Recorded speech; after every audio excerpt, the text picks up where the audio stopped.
ग्रस्त का निज धर्म है, सत्संग करो रोज। विजया साध संगत है, सदा बेकुंठ की मौज। कबीर साहब ने भी कहा, राम बुलावा भेजिया, दिया कबीरा रोय। जो सुख है सत्संग में, सो बेकुंठ न हो। बेकुंठ जो सत्संग में आनंद और सुख है, वो बेकुंठ में भी नहीं होता। हाँ, और चाहे व्यक्ति हो चाहे गृहस्थ हो, व्यक्ति को तो 24 घंटे ही सत्संग में रहना होता है। देखो गृहस्थी में उसको भी नित्य रोज थोड़ा सत्संग करना चाहिए, तो ही गृहस्थी में सुखी रह सकता है आदमी। नहीं तो गृहस्थी के अंदर रह करके सुखी नहीं रह सकता। हाँ, साध संगत, संतों का, महापुरुषों का संगत वैकुंठ से भी बढ़ के आनंद देने वाला होता है। जिस व्यक्ति के जीवन में सत्संग नहीं होता, वो जीवन अपना संतुलन खो देता है, उसका जीवन डामाडोल हो जाता है, उसका जीवन दुख और संघर्षों से टूट जाता है।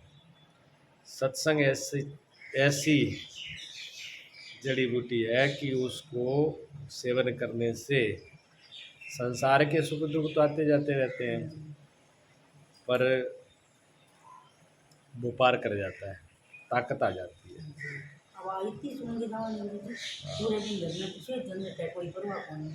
दिमाग में आता ही नहीं है, आदमी इसकी मस्ती में इतना है। इसका प्रभाव ऐसा होता है, क्योंकि जैसे हम रोज़ झाड़ू लगाते हैं तो धूल मिट्टी रोज़ ही आ जाती है, रोज़ झाड़ू लगाते हैं, रोज़ साफ करते हैं। इसी प्रकार मन और बुद्धि पर, चित्त पर कोई न कोई संसार की माया का कचरा रोज़ आ जाता है।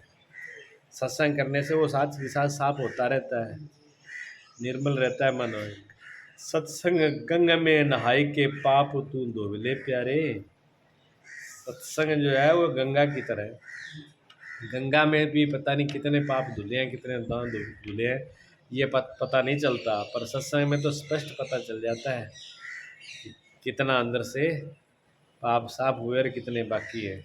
सत्संग ऐसी चीज़ है।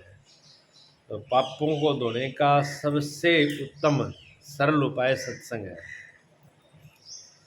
जल थल नवचर के माही, जीव दुखी भटकता है भाई। मनुष्य तन सत्संग दुर्लभ, पाप मुक्त हुए ले प्यारे। जल थल नवचर, जल में ना जल में रहने वाले जीव, थल में ना धरती पर, नव कहते हैं आकाश को। आकाश में बितने वाले जितने भी जीव है, सारे के सारे दुखी भटक रहे हैं। जल में जीव वो क्या सुखी है, आकाश में वो क्या सुखी है, और धरती पर है वो क्या सुखी है।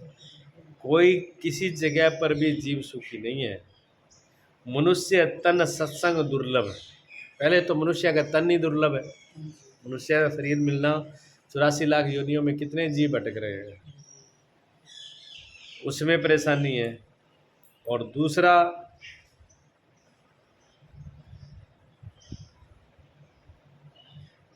मनुष्य का जन्म मिलकर के भी सबको सत्संग नहीं मिलता, दुर्लभ है। मनुष्य का शरीर मिल जाए, तन मिल जाए, और फिर मनुष्य का सत्संग का मिल जाए, संतों का संग मिल जाए, तो इससे दुर्लभ और कुछ नहीं है। पाए मुक्त हुए ले प्यारे, पा करके मुक्त हो। मनुष्य जन्म दुर्लभ, सत्संग का, मनुष्य को जन्म पा करके सत्संग मिल जाना, ये बहुत बड़े पुण्य की बात है। बिना पुण्य के सत्संग मिलता ही नहीं है, और सत्संग से पुण्य और बढ़ जाता है और पवित्र हो जाता है। पाए मुक्त हो ले, मुक्ति बिना सत्संग के आज तक किसी की नहीं हुई। भजन कोई बैठ करके अगर किसी ने तप भी कर लिया, व्रत भी कर लिया, पूजा भी कर ली, तो उससे भी मुक्ति नहीं। मुक्ति सत्संग से होती है, क्यों बिना सत्संग के ज्ञान नहीं होता, और ज्ञान के बगैर मुक्ति नहीं है। निष्काम कर्म सत्संग करके, अग कई जन्मों को हर के। निष्काम, कामना को लेकर के तो हर कोई करता ही है, लेकिन सत्संग में बिना कामना के सत्संग होती है, कोई कामना नहीं होती है। कामना से छुटकारा भी सत्संग से ही मिलता है। पहले पता ही नहीं होता अभी क्या कामना करके पूजा करनी चाहिए कि बिना कामना के करनी चाहिए। बिना कामना के जो पूजा की जाती है उसका फल बहुत बड़ा होता है। कामना वाली जो पूजा की जाती है उससे उतनी कामना ही सिद्ध होती है, ठीक है ना। अग कई जन्मों कर ले, जो बिना कामना के चाहे पूजा करता हो चाहे सत्संग करता हो, जन्मों जन्मों के पाप उसके खत्म हो जाते हैं।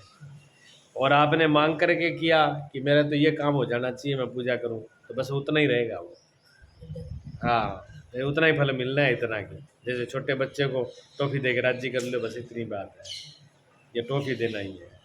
विक्षेप आवरण हटा करके स्वरूप को जो ले प्यारे, तू सत्संग कर और सत्संग करके निष्काम कर ले, निष्काम कर्म कर ले और अंतःकरण को शुद्ध कर ले। और उसके बाद में विक्षेप आवरण जो मन की चंचलता है उसको खत्म कर ले, और जो ज्ञान का पर्दा है उसको हटा करके अपने आत्मा के दर्शन कर, तो तेरा जिंदगी सफल हो जाएगी। जब तक वो पर्दा नहीं हटता तब तक मैं कौन हूँ मैं कौन हूँ, बस आदमी लुगाई मान करके ही और मर जाते हैं और फिर पैदा हो जाते हैं। न आदमी है न लुगाई है, ये आत्मा है, आत्मा निर्लेप है। तुझे देख काल भागे डर के, अगर तू अपने रूप को जान लेगा ना, जिस दिन तू आत्मा को जान लेगा उस दिन तेरे रूप को देख के तो काल भी डर के भाग जाएगा।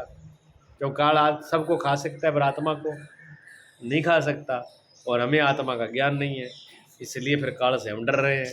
और जिस दिन हमें अपने अपने आप का ज्ञान हो गया उस दिन हमसे काल डरेगा। उल्टा काम है, देख लो कितनी बड़ी ताकत है।